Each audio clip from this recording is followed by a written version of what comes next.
हाय दोस्तों, स्वागत है आपका मेरे यूट्यूब चैनल क्यूरियस माइंड में। मैं मनीषा तिवारी मिश्रा। आज से हम स्टार्ट करेंगे अपना न्यू टॉपिक कॉन्स्टिट्यूशनल प्रोविज़न, जिसका मतलब होता है संवैधानिक प्रावधान।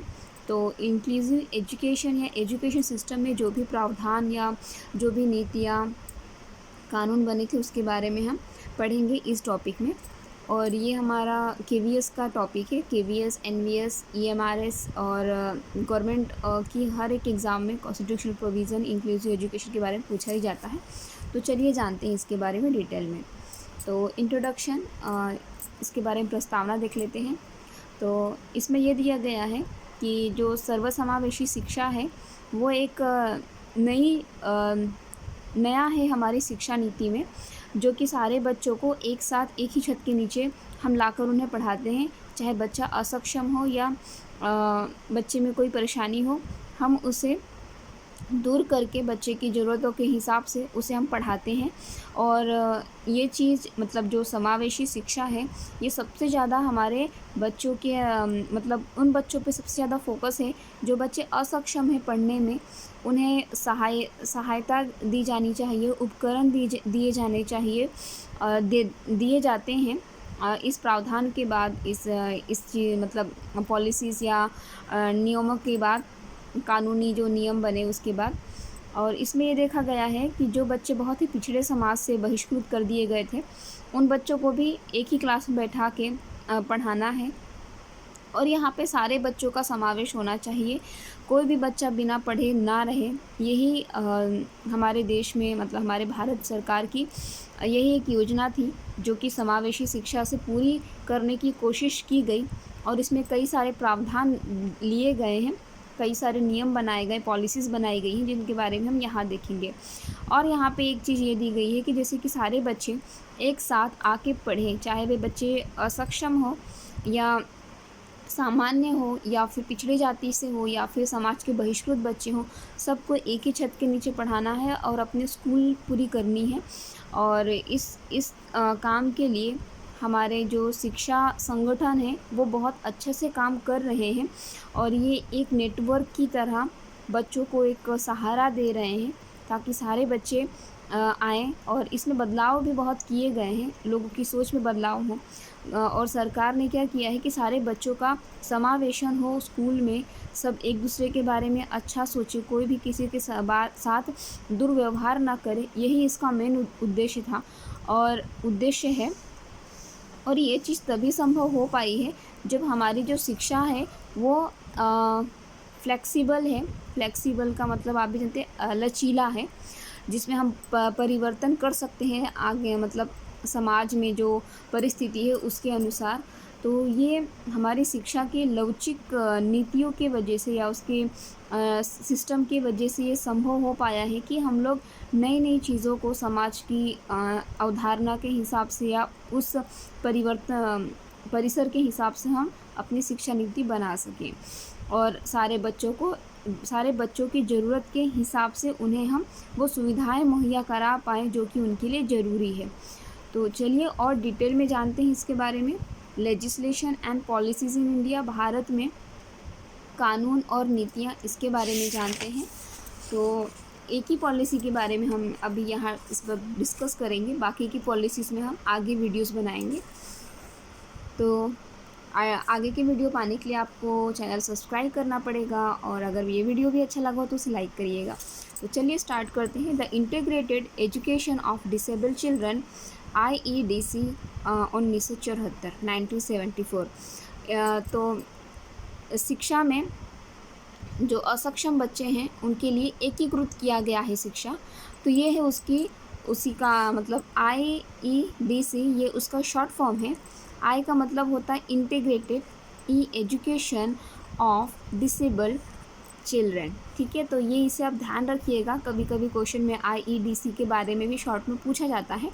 तो ये इसकी प्रस्तावना है, इसका पूरा नाम है यही, integrated education of disabled children 1974। तो ये सब पॉलिसी में क्या क्या दिया गया है उसके बारे में जानते हैं। तो यहाँ पे मिनिस्ट्री ऑफ वेलफेयर है जिन्होंने बनाया है इसे, integrated education of disabled children. जो बच्चे असक्षम हैं उनके लिए एकीकृत शिक्षा की नीति बनाई गई है और ये 1974 में बनाई गई है। इस स्कीम के द्वारा बच्चों को फाइनेंशियल सपोर्ट दिया जाए। फाइनेंशियल का मतलब आप भी समझते हैं कि उन्हें आर्थिक मदद दी जाए, फिर वो उन्हें किताबें दें, स्कूल के यूनिफ़ॉर्म दें, उन्हें ट्रांसपोर्टेशन के लिए सुविधा मुहैया कराएं, जैसे कि बच्चों का जो घर है और स्कूल का लोकेशन है काफ़ी दूर हो, तो वहाँ पे बच्चों को कुछ आने जाने के लिए प्रावधान किया जाए। बच्चों को साइकिल दी जाती है, कई बच्चे जो असक्षम हैं उन्हें व्हील चेयर दी जाती है। ऐसे कई सारे प्रावधान किए जाते हैं और ऐसी कुछ मतलब जैसे कि कोई बच्चा सुनने में असक्षम है तो उस बच्चे को सुनने की कोई उपकरण दे दें, जो अभी टेक्नोलॉजी के हिसाब से भी सही है बच्चों के लिए।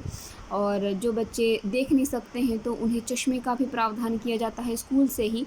तो इस तरीके की सुविधाएं इस पॉलिसी में दी गई हैं, जो कि IEDC के नाम से जानी जाती है। ये उसका मेन उद्देश्य बच्चों को आर्थिक रूप से सक्षम बनाया जाए, उन्हें सही उपकरण और सहायता दी जाए। यही इस नीति का इस पॉलिसी का मेन उद्देश्य है। और यहाँ पे सबसे ज़्यादा ध्यान इसी बात पे दिया गया है कि सारे बच्चे, जो बच्चों को मतलब जिन्हें उपकरण दिया जा रहा है, उन बच्चों को भी सक्षम बना के उन्हें एक मुख्य धारा पे जोड़ा जा रहा है, ताकि वो बच्चा वहाँ आके पढ़ाई कर सके नॉर्मल बच्चों के साथ। वे अपने अंदर की जो कमी है उसे दूर करके बाकी बच्चों के साथ भी सम्मिलित होके उन्हीं की तरह पढ़ाई कर सके। यही सरकार का इस पॉलिसी का नियम मतलब उद्देश्य है। और इसके बावजूद जो सरकार है उन्होंने ये देखा है, हमारी जो भारत की सरकार है, उन्होंने इस प्रावधान के बाद ये देखा है कि जो भी उन्हें रचनात्मक चीज़ें दी जा रही हैं या उन्हें प्रोवाइड की जा रही हैं और उनके जो क्लासरूम में उन्हें जो चेंजेस किए जा रहे हैं, बदलाव हो रहा है, उन्हें उपकरण दिए जा रहे हैं, यही सारी चीज़ें सिर्फ काफ़ी नहीं है बच्चों को एक करने में या फिर उन असक्षम बच्चों को एक ही क्लास के रूम में पढ़ाने में। बहुत सी चीज़ें मैटर करती हैं, जैसे कि कुछ बच्चे बहुत ज़्यादा अलग होते हैं। हमने डिसेबिलिटी के बारे में डिटेल में पढ़ा है, मेरे पहले की जो वीडियोज़ हैं। डिसेबिलिटीज़, स्पेक्ट्रम, ऐसे बहुत सी चीज़ें हैं जो कि बच्चों के अंदर पाई जाती हैं, उसके बारे में हमने पढ़ा है। वो वीडियो आप देख लेंगे तो आपको अच्छे से समझ में आएगा कि ऐसी कई सारी प्रॉब्लम्स बच्चे फेस करते हैं, जो कि क्लास में उसे सॉल्व करना या सिर्फ इक्विपमेंट दे देना या उन्हें उपकरण दे देने से सारी चीज़ें संभव नहीं हो जाती हैं कि उन्हें क्लास में पढ़ाएं। बहुत से बच्चे होते हैं जिनके लिए हमें बहुत सारे प्रावधान करने पड़ते हैं पढ़ाने के लिए। अच्छे ट्रेन टीचर चाहिए होते हैं और टेक्नोलॉजी की भी बहुत सारी सहायक सामग्री की भी ज़रूरत होती है टीचरों को। तो ये सारी चीज़ों की कमी देखी गई है। सिर्फ उन्हें हम उपकरण दे दें या फिर बस हम उन्हें थोड़ी सी आर्थिक मदद दे दें, तो इससे सारी चीज़ें संभव नहीं है।